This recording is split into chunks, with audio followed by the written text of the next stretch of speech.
mbokku internet ñuy teewlu ci Sénégal7.com dal leen ak jàmm tey ñu am mbégte dalal Fatima Mbengue di yëngu ci mouvement FRAPP France Dégage Fatima ñu ngi lay nuyu. waa maa lay nuyu monsieur Tine di nuyu sa équipe Sénégal 7 yëpp di nuyu tamit internautes yi. yaakaar naa ne waxtaan bi dina doon waxtaan boo xam ne ñëpp dinañ ci jëlee njëriñ. et que tamit ñu leeral mbir yi par rapport ak invitation bi ñu ma defal tey maa lay jaajëfal bu baax. jërëjëf Fatima ku ne FRAPP France Dégage ne Guy Marius Sagna mi nga xam ne ni tey mu nga ca prison bu Rebeuss ñu teg ko loxo ginnaaw ab conférence de presse bu FRAPP France Dégage defoon lu ñu wax ci conférence bi mooy daal France day préparer attentat fii ci Sénégal ñu tuumal ko fausse alerte au terrorisme daal di koy teg loxo loolu nan ngeen ko jàngatee. waa monsieur Tine liñ ma may tuuti. ndax balaa noo teg boobu fausse accusation ci suñu camarade Guy Marius Sagna dafa am lu ci jiitu mooy li jiitu dañ ko jàpp le 16 juillet. bañ ko jàppee le 16 juillet dañ ko indil convocation fële ci suñu siège bi nekk Jëppal. ba mu jotee convocation bi dafa leen ne waa léegi bàyyi leen ma taaxilu lire convocation bi dinaa leen wuyu si. malheureusement ñooñu ne ko il faut nga topp ñu bàyyiwuñu ko sax mu joxe convocation bi mooy ñi fa nekkoon ñu yóbbu ko. bañ ko yóbboo ci kanamu enquêteurs yi dañ ko ne daal post yi nga posté ci sa page Facebook ne lay reproché. gii na leen quelle est l'infraction que j'ai commise. ñu wéyale noonu enquête bi question réponse gi yi moo nekkoon quelle est l'infraction ndax foofu infraction amu fa. mu fanaan section de recherche ci ëllëg sa ñu yóbbu ko tribunal ñu yaakaar ne dina gisanteeg procureur ba ñu yóbbuwaat ko boobu nekkul retour de parquet mais suite d'enquête moo tax ñu delloo ko section de recherche ba mu fa demee tamit suite enquête ba tey gisuñu infraction te ni ko doon enquête sax wax nañ procureur que wax dëgg yàlla li ngeen di toppee Guy Marius Sagna dara nekkul ci dossier bi. ñu xëy àjjuma ñëpp xam ne vendredi ñu xëy jeudi. ñu delloo ko CAF ba. noonu tamit mu yendu fa ba 17h ñu yaakaaroon ne nag dinañ ànd ak moom ñibbi ndax comme ñaari poste yi nañ ko reproché te amuñu infraction bu ñu teg ci kawam. ñu yaakaaroon ne dañuy ñibbi ànd ak suñu camarade malheureusement. ci nañ ne dañ koy yóbbu fële di commissariat central bañ ko yóbboo commissariat central ci ëllëg si ñu xëy indi ko mu tombeel mu doon coupe d'Afrique match Sénégal Algérie ba balaa ngoon 15h mu gisanteeg procureur ne ko fausse alerte au terrorisme mu doon lu ko bett mu doon lu ñu bett ndax ñoom ndegem dañ doon seet infraction ndax ba ñu jàppee ñaari poste yi ba ñu seetee xam naa dañ dem ci biir ne lii kat mënuñ koo tuumaal dara. ñaari poste yi benn bi moo jëmoon ci bu mu defoon bi Ousmane Tanor Dieng génnee àdduna. waa dafa def analyse def constat. ne 59 ans bañ jëlee indépendance ba tey. mënu ñoo fexe ba am hôpitaux yu baax. mënu ñoo fexe ba sénégalais yi faju ci anam yi xam ne dignement en tant que sénégalais war koo faju te ñoom ñii xam ne suñuy impôt ne ñuy jël di dem Europe di ci tëdd faju di bàyyi sénégalais yi bii xam ne jënd ordonnance wala jënd ticket hôpital të ko kon boog que loolu c'était grave et que c'était un gâchis mais li mu wax sax dëgg la constat la ñëpp xam ne ne nos hôpitaux ay mouroirs lañu ndegem ay jigéen nooy wasin ba tey ci ay charrette te ñooñu xam nga bu doon commerçant la bu tabax ay immeuble am dem France faju kon kenn du wax mais ñooñu ñun noo leen wóolu jox leen dëkk bi jox leen suñuy impôt jox leen suñuy taxe jox leen seeni TVA ba pare ñoom ñu toog nañu tout se passe bien alors que ñoom bu ñu feebaree ce sont les premiers à quitter le pays mais lu waral loolu. mais aussi bu ñu desee ci loolu est-ce que du contexte bu mu ko waxee. maanaam làkku Ousmane Tanor Dieng bu ñu desee ci wax dëgg amul contexte amul bés opinion la analyse la xëy na daf cee tombé. mais ci biir texte bi pour wax citéwul benn yoon turu Ousmane Tanor Dieng ñu koy ñaanal. di jaar en même temps di jaale Sénégal yépp mais defe naa ne bu ñuy wax opinion wala bu ñuy wax dëgg amul contexte wala bés bu rafet buñ ci war a wax bés boo ko sentir ci nga koy wax. waaw ndax suñu réew moom dañuy faral di wax ne ku làqu daal dañ koy faral di suturaal loolu tradition la fi. mais gis nga mënoo leen militer aussi wane ginnaaw tradition yi. mais gis nga sëriñ bi. quel que soit le contexte gii ba muy bind poste bi bind ko au nom de diw dafa ne 59 ans d'indépendance xëy na mën nañ ne waa mënoon na seet beneen bés bu rafet mais ñu dañoo jàpp ne dëgg bu jotee daal dañ koy wax ñu topp ci lii ñu teg ci ndondam boo xam ne mooy fausse alerte. pour xam nga bu ñu terrorisme ne fausse alerte pour terrorisme sax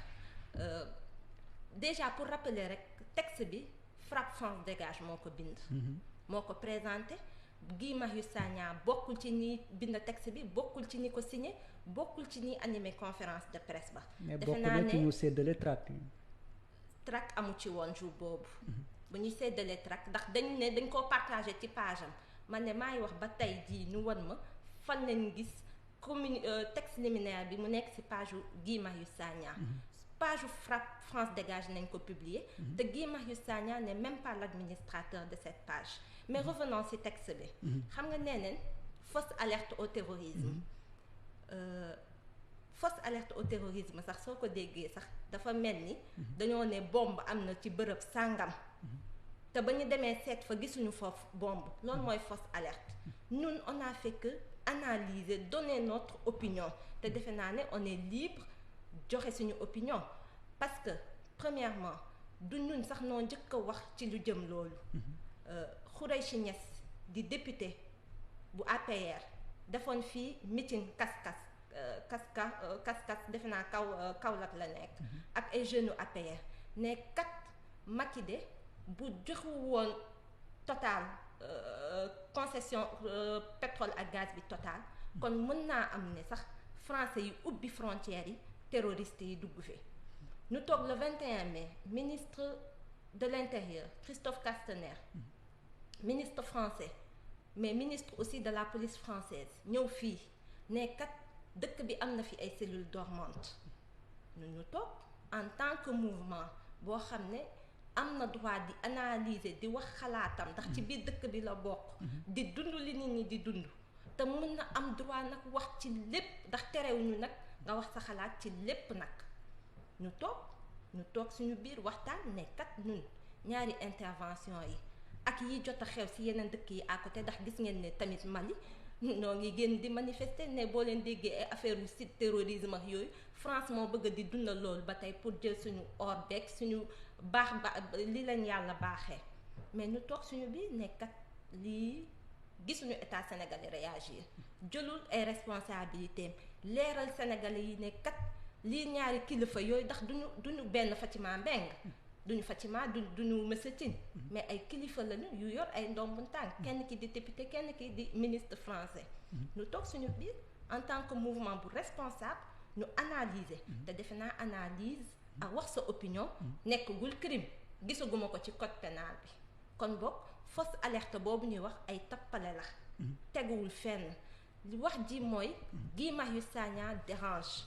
ndax Guy Marius Sagna lu muy déranger ndax gis ngeen ko yéen ñëpp muñ ci combat yëpp di xeex néocolonialisme di xeex impérialisme nekk ci front yëpp di yee nag jeunes sénégalais yi di leen wax ne kat dëkk bi ni muy doxee baaxul nañ jël suñu responsabilité mais xeex bi sax yemul sax ci Sénégal on va au-delà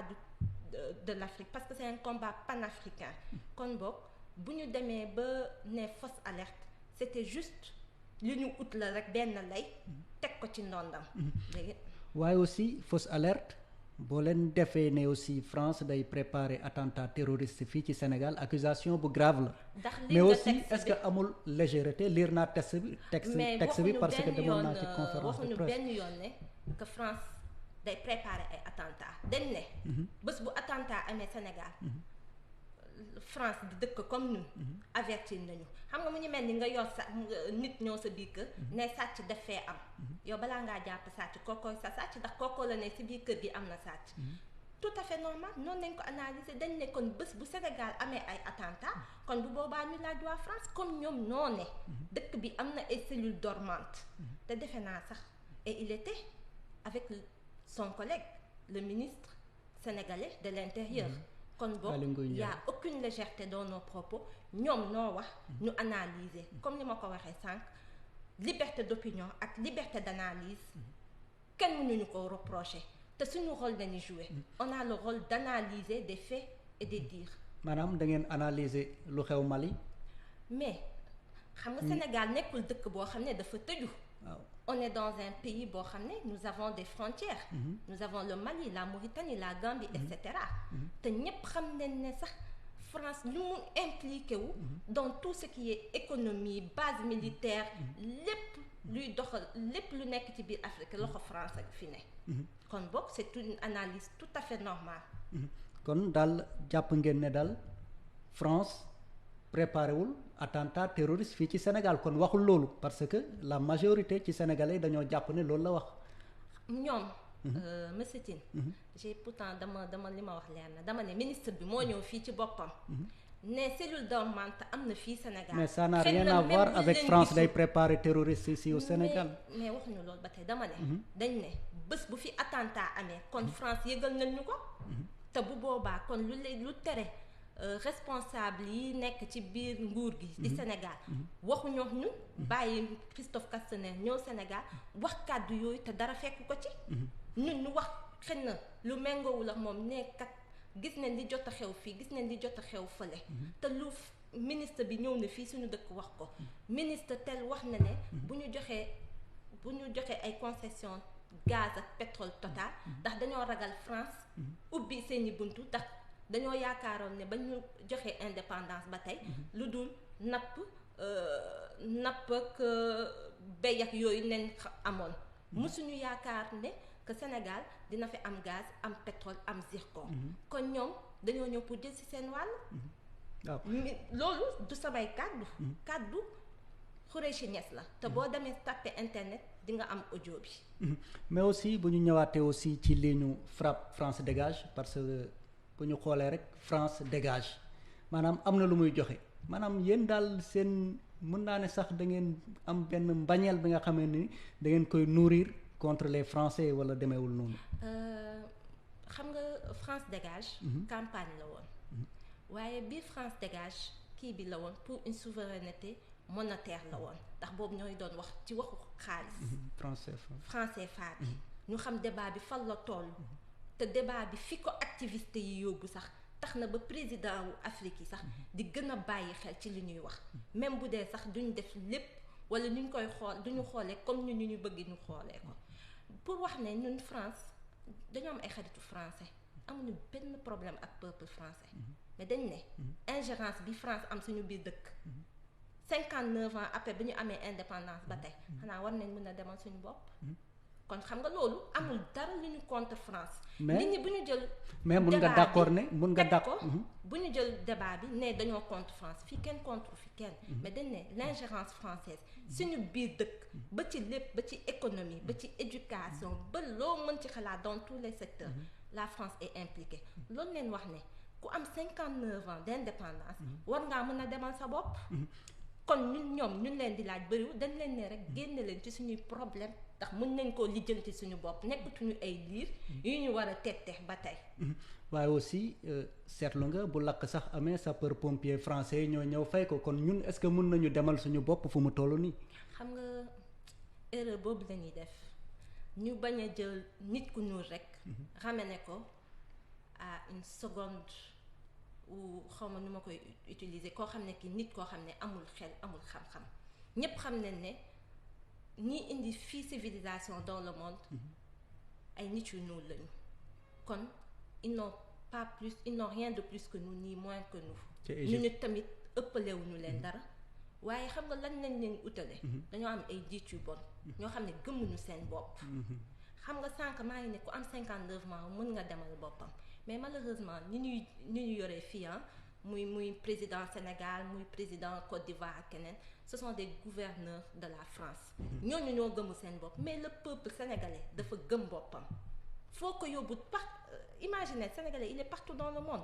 compétitif dans tous les domaines kon bu ñu ñëw ne ñun sénégalais yi tubaab bi moo ñu gën a aay wala tubaab bi moo ñu gën a li te pourtant yàlla ku nekk daf ñoo may xel mais le seul mal bi ñu am mooy dañoo amul njiit yu gëm seen bopp ay njiit yoo xam ne il dañoo jël seeni réew jël seeni peuple jaay leen bitim réew kon boog ñun amuñu problème mais ni ñuy jiite noo am problème. Donc vous vous trompez peut-être de cible. On ne se trompe pas de cible parce que on parle d'ingérence parce que su ma nee suñu gouvernement yi ak suñu président yi. parce que suñu président yi ñooy permettre ingérence boobu. parce que ñoom nooy gouverneur France dañ fay taxawal comme préfet yi mu doon am bu njëkk ba taw esclavage ak yooyu on a la même chose. seulement même président de la République. muy président de la République. on a un préfet de la République ici au Sénégal. Macky Sall c'est un préfet de la France. préfet de la France. Macky Sall bu ñu fal yàggul dara ak 58%. seen bi. bu ma wax ay waxu 58% ñëpp xam nañ ne élection yi ni mu demee. ñoo xam ne ils n'ont pas pu avoir leur carte à temps. ñi xam ne man par exemple man ba may dem voter dañ ma ne te fi may voter depuis 10 ans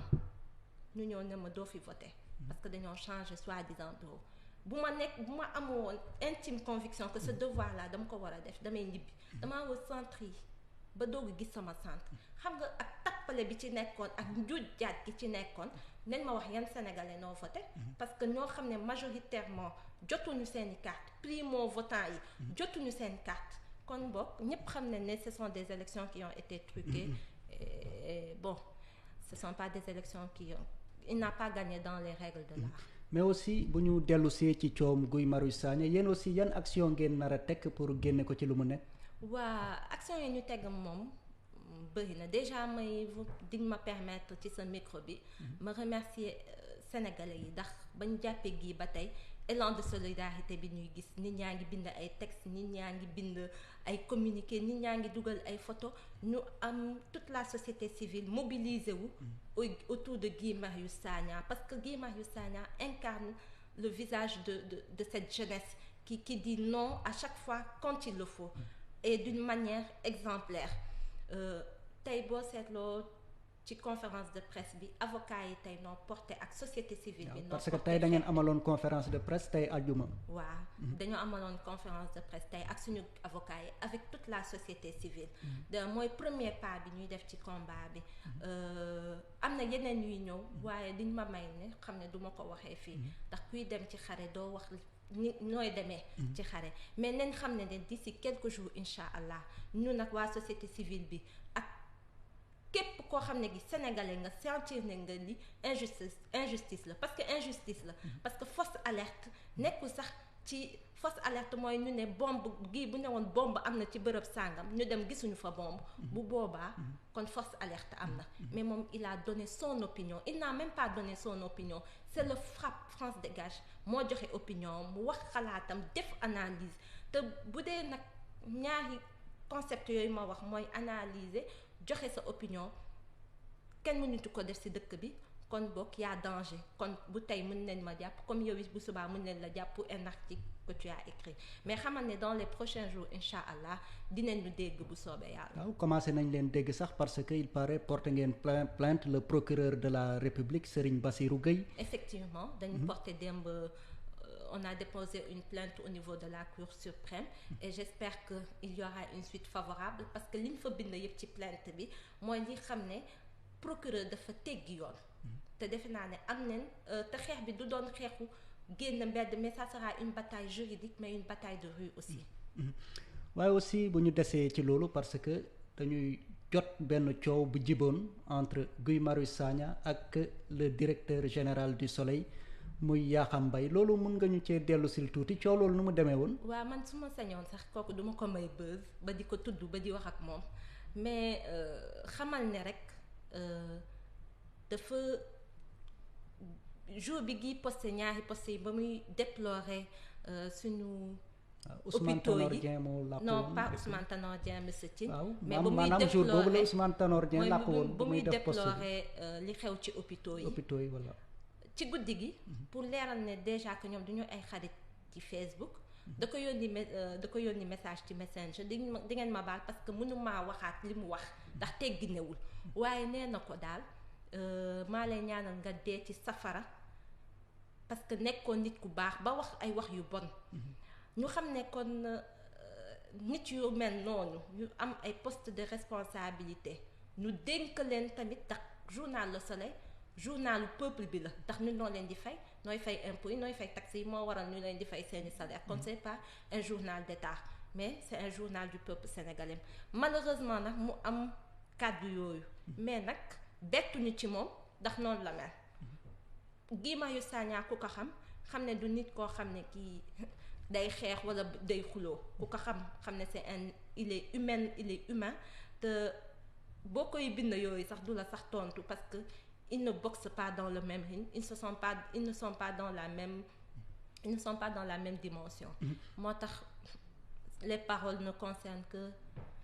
mais yaa xam incident boobu bu mu amee quelque temps après lañ ko teg loxo. non pas quelque temps si ëllëg sa kay nañ arrêté Guy Marius Sagna soupçon kay mais pour dire soupçonné woo leen benn loxo bu nekk ci ginnaaw pour dire que l'arrestation de Guy Marius Sagna dañ ko yàgg programme état bi dañ ko yàgg programme di ko topp ba malheureusement boo seetee sax bañ koy tëyee ci ñaari poste yi sax dañoo xam ne li ñu tëyee nii li ñu yor nii baaxul ñu ne xaaral procureur utal ñu benn infraction bu ñu mën a teg ba mu seetee ba seet xamul fu mu mën a jaar ci la ne xaaral ñu ne fausse alerte au terrorisme moo te foofu tamit procureur bi yëfu cuune la fa wane ndax foofu amul fenn fu mu mën a jàpp ne que Guy Marius Sagna moo def loo xam ne ni lii tax nu koy war a accuser fausse alerte au terrorisme. bu ñu ñëwaatee aussi ci médiation yu jotoon a am parce qu'il paraît aussi l'ancien ministre Serigne Mbacké Ndiaye jéemoon na dox ay tànku jàmm waaye yéen it da ngeen ko tëjal bunt yi loolu it nu mu demee. ak lu tax. jour bi li waraloon ministre bi jege gi mooy dañoo amoon benn conférence de presse au relais. gi fekk boobu muy def benn émission ci benn rajo mooy tranche de vie bi ko waa ji dégloo ba pare ci ëllëg si defe naa la jàll bu mu ko dégloo ba pare dafa yónni message gi ne ko maa lay nuyu et tout déglu naa sa émission tranche de vie ngay wax ci sa waajur wax ci sa doom wax ci sa soxna te bu ma la dégloo sax dafa mel ni yow da nga dund ay injustice yu bëri te su ma sañoon ñu gisante gi gàttal ko ne ko merci beaucoup et tout waaye di nga xam ne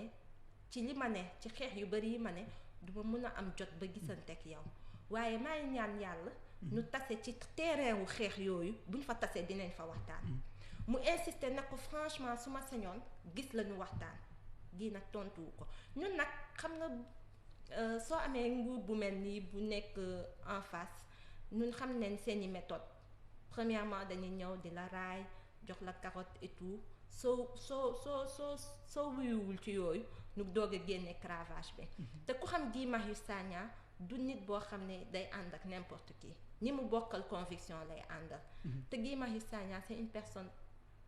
très bien réfléchie te xam enjeu yi te xam ne waa ji lan la doon ut mooy mu jox ko rendez-vous ñu toog benn bërëb ñu woo seeni quelques journalistes photo dugal xam nga loolu dafa yomb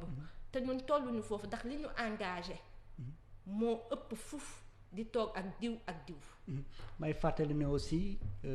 da ngeen bokk ci kuréel gii di aar lu ñu bokk bi nga xam ne ni dañ ko samp ginnaaw lu ñu tuddee affaire Petro-Tim mu ñu ne rakku njiitu réew mi Aliou Sall ñu koy soupçonné ne dafa jot ay pots de vin ngeen doon organiser aussi ay manifestations chaque vendredi mujj gi ngeen toxal ko chaque samedi waaye bi yoon dégguñu seen benn manifestation lu waral loolu. waa xam nga aar lu ñu bokk musul wax ne day manifester tous les vendredis wala tous les samedis musul wax loolu deuxièmement may fàttali ni que ñoom Karim Xrum Xax ak ñoom Clédor Sène waroon leen manifester tey ndax dañoo bindoon demande de marche di koy dalee ale Bourguiba ba Centenaire mais dafa fekk ne ba ñu demee ci préfet bi dafa leen ne dañoo juum ci ruelle yi xam nga ni léegi ruelle yi dafa am ay tur yu bees yu ci nekk mais pour wax ne rek tamit liy ñëwaat ci gii mooy nguur gi ñun ñëpp xam ne ñuy def ndax bëgg a kase dynamique ku aar lu ñu bokk moo tax ñu ne tiir gii jàpp waaye dañoo juum dañoo xamoon ni que dafa am yeneen gii yu toog te fas yéene wayal xeex bi ndax Guy Marius Sagna bañ ko jàppee dafa bind ne kat maa ngi ñaan sénégalais yi ak aar lu ñu bokk ak xeex yi ma nekk yépp ngeen continuer combat boobu ndax sama arrestation ay affaire u t-shirt Wally Seck ak yooyu ay diversion la pour jël Sénégalais yi ulbati seen xel ba seen xel dootuñu tal li jëm ci pétrole ak gaz ak yeneen xeex yoo xam ne Guy Marius Sagna ak FRAPP dañ koo engagé wu. pour vous dire que tamit c'est vrai que yaa ngi wax ne waaw kenn déggutu leen ci aar lu ñu bokk mais xam nga dañu jëloon comme dañoo nekkoon ci ferveur football bi muy Coupe d'Afrique. aar lu ñu bokk dañu jëloon décision def benn stand-by bu ndaw fekk 15 jours te defe naa fekk 15 jours yi matagul mais terewul nag app boobu ñu jëloon. terewul ñoom dañoo toog di waxtaan di sos di organiser yoo xam ne pour des prochaines manifestations moo waral dégguñu leen mais d'ici quelques jours incha allah di ngeen dégg manifestation wu aar lu ñu bokk ci terrain bi. waaye yi ngeen mujjee mobiliser moom taxul woon demee noonu Géejawaay yaraaxoon na trop avant Géejawaay am na bu ngeen defoon tamit moom it mobilisation bi demeewul noonu daa mel ni sénégalais yi dañ leen commencé woon ginnaaw it. waa c'est vrai que question bi ñëw na lu bëri mooy seen manifestation yi dafa yaraaxoon ndax yooyu pour fàttali rek première manifestation wu aar lu ñu bokk bi préfet bi daf ko interdiroon deuxième manifestation bi préfet bi autorisé ko à 2 heures de l'événement mais ñu xam ne yooyu moo nekkoon les premières manifestations de aar lu ñu bokk mu waral nit ñi nekkoon ci région yi Thiès Mbour ñëpp ba màbbeeku ñëw Dakar mais bi ñu gisee loolu dañ ne nag xeex bi waruñu ko rek centraliser Dakar dañ ko war a yóbbu nag ci région yi na région bu ne def ay manifestations boo leen seetloo Thiès def na Tivaouane def na Diourbel def na Saint-Louis def neen moo waral nag ngeen foog ne manifestation yi Yaraax ndax ñi doon ñëw dañ doon jóge ci biir région yi di ñëw Dakar te defe naa ne sax même bu ñu nekkee 5 wala 10 l'essentiel mooy ñi fa nekk dañoo gëm xeex bi te nag ils ont le droit de réclamer laaj leen suñu pétrole ak suñu gaz noo lañ ko signé contrat yi nu mu demee ak fu mu jëm te defe naa ne bu leen de plus en plus manifestation yi di ñëw di ngeen gis ne nit ñi dinañ gën a génn nañ gaa